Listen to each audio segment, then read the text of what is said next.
एक बार प्रेम से बोलिए श्री सद्गुरु भगवान की, बोलिए भक्त भगवान की, बोलिए संत समाज की। आज का शीर्षक है कहानी के संत की परीक्षा। ध्यान से छोटे से दृष्टांत में बहुत गहरी बात समझे की कोशिश करें। एक संत जी बचपन से सन्यास ले रहा और एक कुटी बनाई के निवास करत रहा है। धीरे धीरे अभ्यास करते करते काफ़ी अवस्था बीत गई। उनकर कुटी सड़क के किनारे रहा। उनकर नित्य प्रतिक्रिया रहा, जो लोग वहाँ मार्ग से निकलें उनका भोजन करावें। लेकिन एक संकल्प उनके अंदर रहा कि जे भक्त रहा है वही के भोजन करावें और जे भक्त ना रहा है वो का भोजन ना करावें। तो सड़क पे खड़ा होई के सबसे कहा करें भैया प्रसाद लो प्रसाद लो प्रसाद लो। जैसे प्रयाग में तो लोग बाग प्रसाद ग्रहण करा करें। ओहमे एक दिन संयोग गति एक 60 साल का बूढ़ा आदमी वहाँ रास्ता से गुजरत रहा। अब संत जी सबको बुलाए प्रसाद के लिए बुलावत है। वो बहुत भूखा प्यासा रहा और वो बूढ़ा आदमी 60 साल का वो भी बैठ के भोजन के लिए पत्तल थाली लगाई गई, बैठ गया। संत जी सबको भोजन परसवाई देहन और सबसे ये कहें कि भैया सबको भगवान का अर्घ दे, भगवान का प्रसाद चढ़ाई के फिर भोग लगावा। और 60 साल के आदमी भक्त ना रहा। जो भक्त ना रहा ना तो भोग लगावे के विद्या जानत रहा, ना तो कौनो मंत्र जानत रहा। अब वो सब लोग अपन अर्घ दई के जल का भगवान के प्रसाद अर्पण कई के अपन भोग शुरू करे चाहे। लेकिन अभी इत बैठा बा। संत जी ओसी कहन कि तुम ही भोग लगाओ भगवान को। वो कहा हम भगवान के भोग लगवाई नहीं चाहते, हम भक्त ना आए न, हम जो ना कि भोग लगवाई नहीं जाए। संत जी गुस्सा में आए क्यों कहें उठो उठो थाली से, उठो जल्दी से यहाँ हटो, बिना भक्त के यहाँ भोजन करने चले आए, उठो हटो भागो। बहुत भूखा प्यासा हुआ आदमी रहा। ओकर भूख से ओकर इंद्री तड़पत रहा। लेकिन संत जी जो ना कि ओका उठाए देहन, भोजन करे नहीं देहन और सब लोग का भोजन कराएं, लेकिन ओका डांट के भटकाए दें। यह बात से भगवान के बहुत बड़ा दुख ग कि हमारी भक्त है और वो आदमी नहीं भक्त है, लेकिन ओका इतना भूख से पीड़ित है और एक भोजन ना करे देन, भगवान के भक्ति ना ले के नाते उठाए देन। ये बात से भगवान के बहुत तकलीफ गए। दूसरे दिन भगवान स्वयं पूरे जीवन ब्रह्मचर्य जीवन व्यतीत करता रहा। जो संत खिलाता था लोगों को बुला बुला कर भोजन, डेली की प्रतिक्रिया रही होकर। दूसरे दिन भगवान स्वयं 60 साल का बूढ़ा बन के लाठी लेके आई हैं। एक कौ गले में माला ओला नहीं पहिरे हैं भगवान। और वही रास्ता से गुजरत है। जब भोजन के बाबा तो उस सब को बुलावत रास्ता चलते हुए हर आदमी को बुलावत भैया भोजन प्रसाद भोजन प्रसाद भोजन प्रसाद ग्रहण करें। भगवान उही में चल आया है। सब लोग के थाल लग गई, जल दई दीन गए, प्रसाद दई दीन गए, और वह संत जी सबको कहें भाई सबके भगवान का भोग लगाओ, भगवान का अर्पण करके भोजन पावा। सब लोग तो अपन भगवान का अर्पण करके जल दई के देता है, लेकिन भगवान चुपचाप बैठा है। संत जी कहते हैं आप भी भगवान के भोग लगाइए। कहें हम भगवान का कैसे भोग लगाई जाए तो जानबे नहीं करी, हम भगता ही नहीं ने। कहें उठो उठो उठो, हटो हटो यहाँ से, बिना भक्ति तो 60 साल की उम्र बीत गया, अभी तक तो भगवान की भक्ति नहीं, बिना भक्त के भोजन नहीं देंगे हम, हटो यहाँ से। भगवान कहते हैं बहुत जोर भूख लगी लेकिन हम भोजन करम। कहें नहीं, बिल्कुल नहीं करने देंगे। अब संत जी जबरदस्ती भगवान का हाथ पकड़ के जात ना जबरदस्ती खींचे जाता है, गेट से ना निकला तो जबरदस्ती निकालता है। संत जी गेट के खींचत खींचत बहरे गए, और सब लोग भोजन करे लागे। जब बहरे गए तो भगवान आपन रूप वास्तविक रूप बनाए ले। जब वास्तविक रूप बनाए ले तो संत जी देखें तो पैर पड़ गए। तब भगवान कहा था कि तू हमार भक्त है, तनिक विचार करा, उही के देन या जवन नाही भक्त है, उही के देन या कि हमका आवे के पड़ा है तो का दर्शन दे के पड़त बा। और ध्यान रखा, जौने बुढ़वा का कल तू निकाल दे है, बहुत भूखा प्यासा रहा, ओका हम 60 साल से झेलता ही, 60 साल से वो हमका नहीं मानत, हमार भक्त नहीं ने, हमार भक्ति नहीं करत बा, फिर भी उसको वस्त्र देना, भोजन देना, कपड़ा देना, उसकी सारी व्यवस्था 60 साल से हम कर रहे हैं।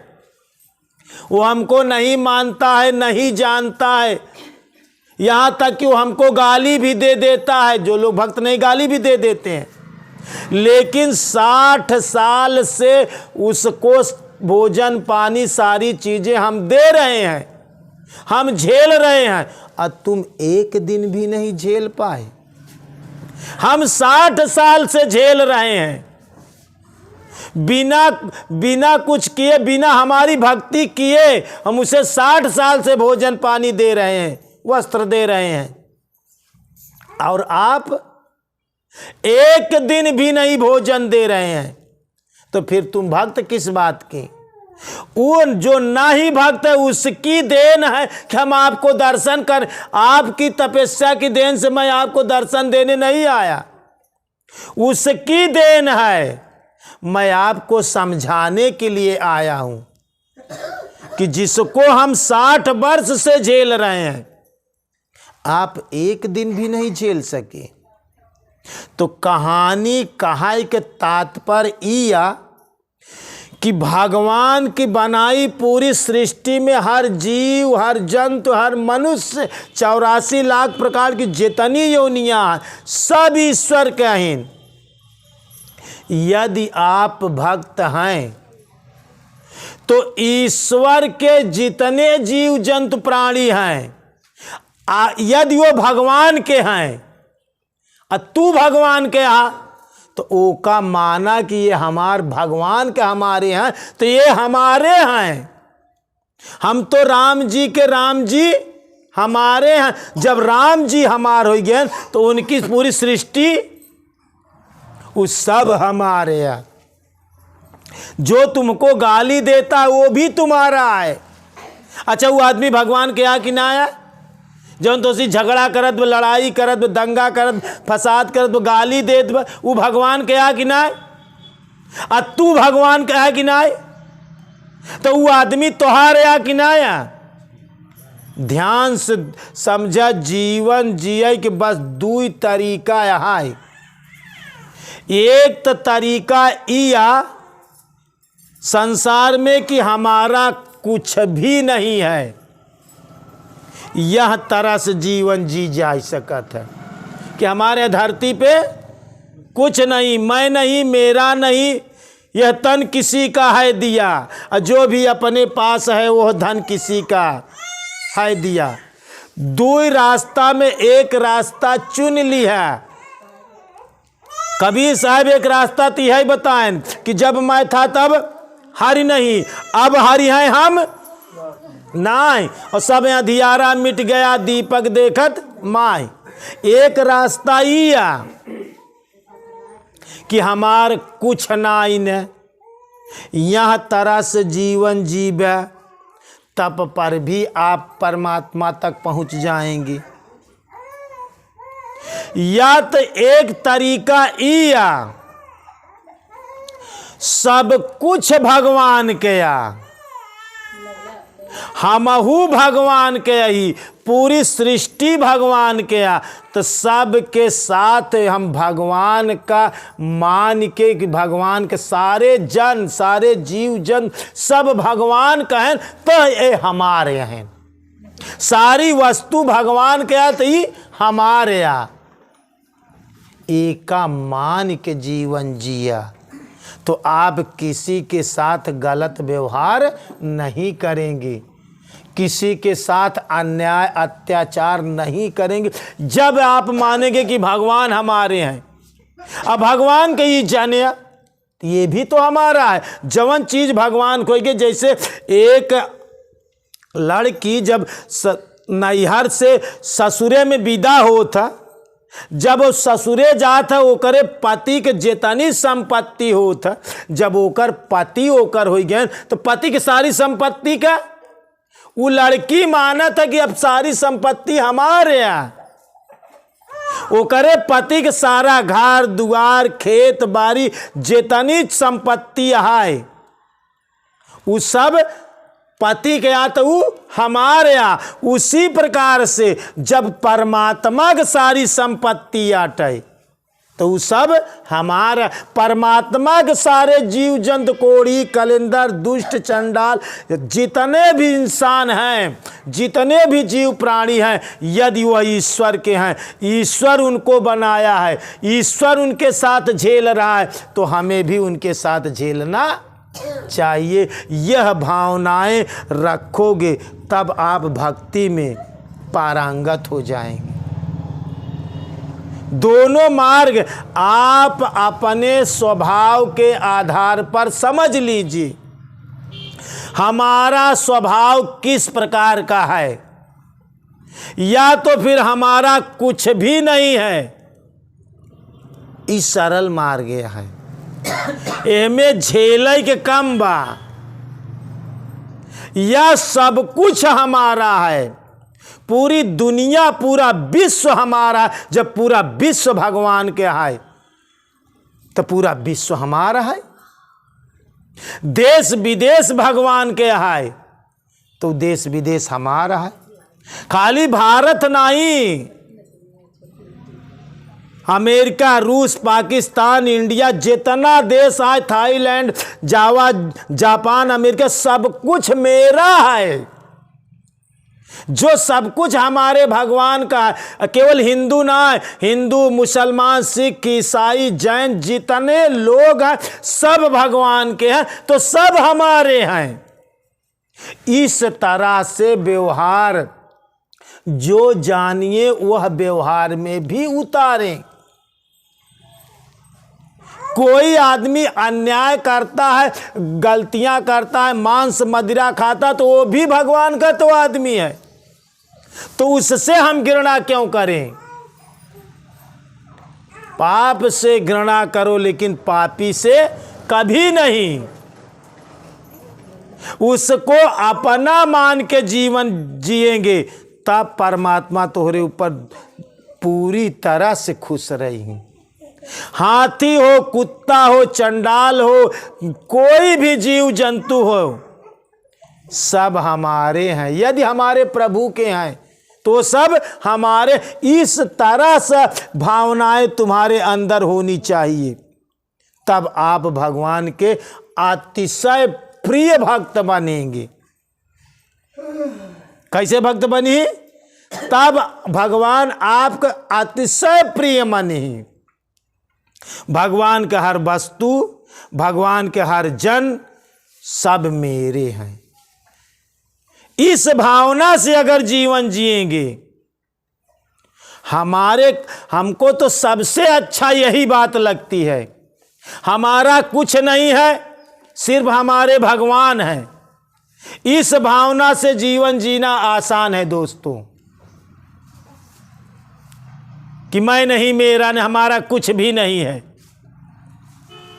लेकिन तू तो यहां तू अपनों को मान ले ना के बराबर। लेकिन ये आसान रास्ता है, लेकिन हम सबसे बेहतरीन और कठिन रास्ता समझित है कि सब कुछ भगवान के या हर चीज भगवान का, हर जन भगवान का। तो सबके साथ हमका वह तरह से व्यवहार आवे चाहिए, वह तरह से पेश आवे चाहिए कि हमारे भगवान का आदमी है। अगर गुरु महाराज से तोहार लगा हुआ है तो गुरु महाराज के परिवार तोहार बहन, गुरु महाराज के लड़का बच्चा तोहार बहन। अगर गुरु महाराज हमारे हैं तो गुरु महाराज का हर चीज हमारा है। गुरु महाराज के मेहरारू लड़का हमारे हैं। अगर यह भावना से जीवन जीवे तो दुनिया में तो का भक्ति में कब्बों फेल नहीं हो सकता। अब भगवान कहती से और गुरु के कहती से वही भक्त सबसे ज़्यादा पूजनीय है, वही भक्त सबसे ज़्यादा भगवान की तरफ से आशीर्वाद का पात्र है, जो भगवान की संपत्ति को अपना मानता है। जो भगवान को अपना मानता है, भगवान की सारी सृष्टि को भी अपना मानता है। भगवान उस पर अति प्रसन्न होते हैं। इस कहानी से एक शीर्षक मिला कि जब हम उस 60 साल के बुढ़े को 60 साल से झेल रहे हैं और आप भक्त हो करके एक दिन भी नहीं भोजन दिए, एक दिन भी नहीं झेल पाए। अगर भगवान झेलता है उसका सब कुछ सम्मान देता है। अगर कोई आदमी कैसा है, टेढ़ा है, लूला है, लंगड़ा है, कोड़ी है, कलंदर, कुछ भी रूप में है, लेकिन यदि भगवान ने उसे स्वीकार किया तब तो आदमी है। अगर भगवान का स्वीकार करे हैं तो तू काहे नहीं स्वीकार करता है उसका? अगर वो भगवान स्वीकार ना करते तो आदमी सृष्टि में होते ना। दुष्ट से दुष्ट हो, चंडाल से चंडाल आदमी भी हो, लेकिन भगवान का स्वीकार है इसलिए वह सृष्टि पर है। तो तुमको उसको स्वीकार करना चाहिए, तब आप भगवान के कृपा पात्र हैं और गुरु के कृपा पात्र हैं। यहां तक आपकी भावनाएं होनी चाहिए। जो तुम्हें सता रहा है, जो तुम्हें परेशान कर रहा, जो तुम्हें दिक्कतें दे रहा, वो भी तो भगवान का इंसान है। यदि भगवान उसे सह सकते हैं तो तुम भी उसको सहने की कोशिश करें। भगवान उसे झेल रहे हैं तो तुम भी उसे झेलो, तभी भगवान की कृपा आपके ऊपर बरसेगी। अब आपकी आदतें क्या है कि बस अच्छे अच्छे तो हमारे और बुरे बुरे को नहीं स्वीकार करते। जीवन में हर साधक की सबसे बड़ी से बड़ी भूल यही होती है कि अच्छा अच्छा गप और कड़ुआ कड़ुआ थू। भगवान अच्छा करें तोरे साथे तो स्वीकार कर लिया, भगवान बुरा करें तोरे साथे तो इग्नोर कर दिया। कोई आदमी तुम्हारे साथ अच्छा किया तो उसे आपने स्वीकार किया, और कोई आदमी तुम्हें साथ बुरा किया उसे नहीं स्वीकार किया। ध्यान रखिए, सबसे बड़ी से बड़ी भूल जीवन की यही है गुरु महाराज आपके साथ अच्छा किए तो स्वीकार, गुरु महाराज आपके साथ बुरा किए तो आप नहीं स्वीकार किए। जेकर अच्छाई ले के हकदार है ओकर खराब क्यों ले के हकदार तू ही नहीं है। नहीं तो फिर तो तू टोटल स्वार्थी भक्त है। भगवान का अच्छा ही स्वीकार बा, गुरु महाराज का अच्छा ही स्वीकार है, क्यों का अच्छा ही स्वीकार बा, लेकिन खराब की नहीं स्वीकार करता। जिंदगी में यही भूल बा। यदि आप भगवान के भक्त हैं तो जीवन में दोनों चीजें, अच्छा और बुरा, दोनों स्वीकार करना सीखें, दोनों झेलने के लिए तैयार रहें। तब आपके ऊपर भगवान की पूरी पूरी कृपा बरसेगी, अन्यथा नहीं बरसेगी। यहां तक के आपके विचार होने चाहिए, यहां तक कि आपकी भावनाएं होनी चाहिए। भगवान किसके भूखे? आपके भावनाओं के ही भूखे हैं। भाव का भूखा हूं मैं, भाव जगत का सार है, अब भाव से जो भजले बंदे भाव से बेड़ा पार है। तो आपके अंदर यह भावनाएं होनी चाहिए, इतनी ऊंची भावना होनी चाहिए, क्योंकि सृष्टि में जो कुछ भी है बिना ईश्वर की मर्जी के नहीं है।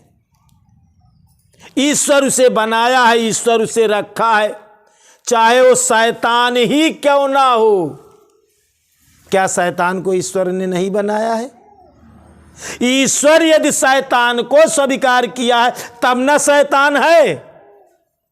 तो आप भी उस शैतान को स्वीकार करें। यह भावनाएं आपके अंदर होनी चाहिए, इतनी ऊंची भावनाएं रखो। जब तक इतनी ऊंची भावनाएं नहीं होगी तब तक आप भगवान के प्रिय नहीं होंगे। ध्यान रखिए इस बात के। एक बार प्रेम से बोलिए श्री सद्गुरु भगवान की, बोलिए भक्त भगवान की।